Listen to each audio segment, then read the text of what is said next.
অভাব কাকে বলে জানেন? অর্থনীতি ক্লাসে বয়স্ক একজন টিচার ক্লাসরুমে ঢুকে একজন ছাত্রকে জিজ্ঞেস করলো, বাবা বলো তো অভাব কাকে বলে? ছেলেটি তখন উত্তরে বলল, অর্থনীতিতে বস্তুগত বা অবস্তুগত কোন দ্রব্য পাওয়ার আকাঙ্ক্ষাকে অভাব বলে। শিক্ষক তখন তাকে আবার বলল, এটা তো অর্থনীতির ভাষায়, সাধারণ ভাষায় অভাব কাকে বলে? অর্থাৎ অভাব বলতে তুমি কি বোঝো? ছেলেটি তখন মাথা নিচু করে বেঞ্চের দিকে তাকিয়ে রইল।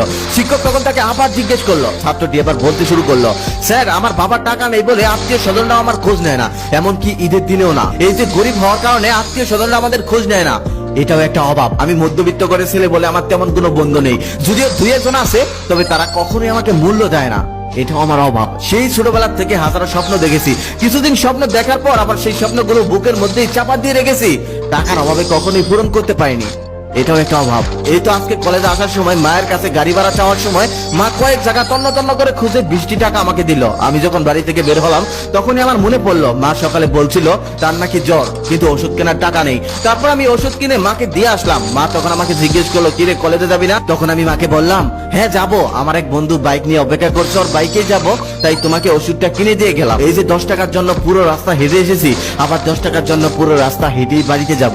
এই যে 10 টাকার জন্য পুরো রাস্তা হেঁটে যাওয়া আর মায়ের সাথে মিথ্যা কথা বলা, এটাও একটা অভাব। সেদিন বাবা অনেক রাত করে বাসায় ফিরলো।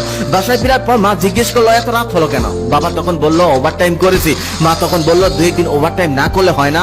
বাবা তখন বলল, ওভারটাইম না করলে সংসার চালাবো কি করে, সংসার চলবে কি করে? এই যে সামান্য কিছু টাকার জন্য বাবার অতিরিক্ত পরিশ্রম করাটাই অভাব। সেদিন ছোট বোনকে দেখলাম টিউশনির টাকা বাবার কাছে চাইতে সংকোচ বোধ করতে, এটাই অভাব। কারণ সে ভালোভাবেই জানে বাজারে জিনিসপত্র সবকিছুর দাম বেশি, পরিবারের অবস্থা এখন তেমন একটা ভালো না। সেদিন মাকে দেখলাম একটা ছেঁড়া কাপড় সুই সুতা দিয়ে সেলাই করছে।